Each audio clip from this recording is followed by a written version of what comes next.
You are now looking at a 2025 VW Tayron 1.4 TSI DSG in what we assume is Dolphin Grey Metallic. And unless you've been living under a rock or completely ignoring the SUV market, which is basically impossible, you'll know that the Volkswagen Tiguan Allspace is dead. May it rest in peace. But nature abhors a vacuum, and Volkswagen abhors an empty segment, so they've given us this, the new Tayron. It picks up exactly where the multi-road Tiguan Allspace left off, and honestly, we finally realize why VW kept insisting that the Allspace was its own unique model, and definitely not a stretch Tiguan. It's because they had the Tayron waiting in the wings the whole time.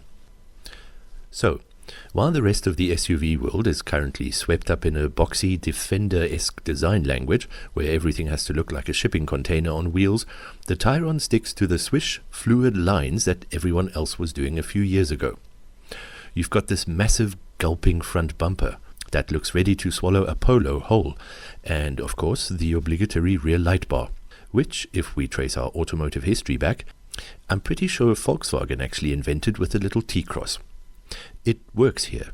It hides its bulk well, which is an achievement for a 7-seater. Step inside and it's a tech fest.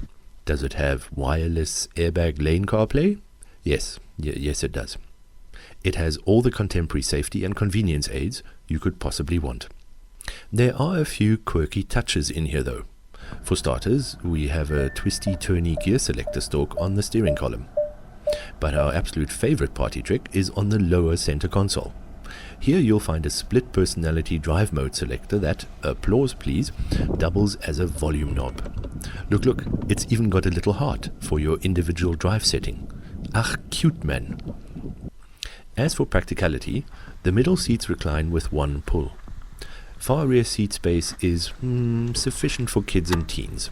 But if you're just hauling a normal family around, there's a cavernous boot back there. Plus, the middle row has more than enough room for a 7-year-old to spread out with coloring books on a long road trip without kicking the back of your seat. The Tayron does the family hauling thing exceptionally well. Now, let's talk specs. All Tayrons we get down here are powered by the trusty and fairly frugal 1.4-litre turbocharged 4-cylinder engine. It sends 110 kilowatts or 250 newton meters exclusively to the front wheels. Sorry folks, no all-wheel drive to be found here. But that 250 newton meters of torque arrives at an impressively low 1500 RPM, which gives it a really punchy diesel-esque low-end shove. Volkswagen claims a top speed of just over 200 kilometers an hour and the 0 to 100 sprint in 9.6 seconds.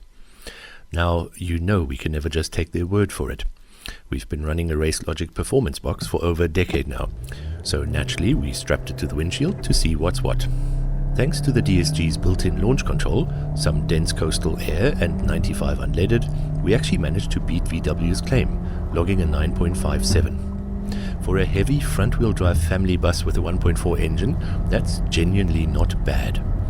Out on the road, between school runs and highway commutes, the suspension is compliant, the steering is predictable, the cabin is quite quiet, and there's an elephant in the room. Or rather, a multi-clutch elephant. We found this 7-speed DSG multi-clutch gearbox quite annoying in this specific car. It was hesitant, sometimes jerky off the line, and just generally uncooperative when we wanted a smooth getaway. Here's the weird part though.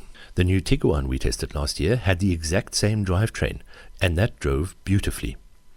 So, this might be down to software in the specific press unit, because I also threw the keys to Franku, and he was just as irritated. As for consumption, VW claims 7.6 litres per 100 kilometers from the 55-litre tank. In the real world, our average hovered around 9. Pretty standard stuff for a vehicle of this size. Which brings us to the ultimate question. How much does it cost? As we crest the hump of 2026, the 3 available trim lines of this new Volksy range cost between 812,000 Rand for the base model and up to 900,000 Rand for the R line. The Middle Child Life Edition sits at roughly 854,000 Rand. Included in each sale is a 3-year 120,000 kilometer warranty and a 5-year 90,000 kilometer service plan. So, should you buy one? If you need the 7 seats and you like the badge, absolutely. But please, take my impartial recommendation. Go down to your local dealer and take one for an extended test drive. Make sure that gearbox agrees with your driving style. Thanks so much for watching. If you enjoyed the review, you know what to do with the like and subscribe buttons. See you on the next one.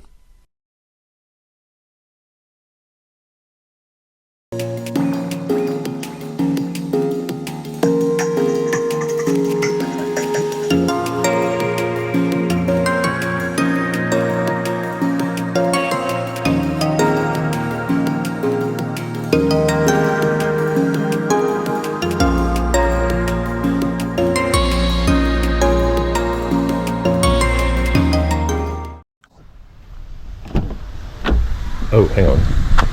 That's not supposed to be there.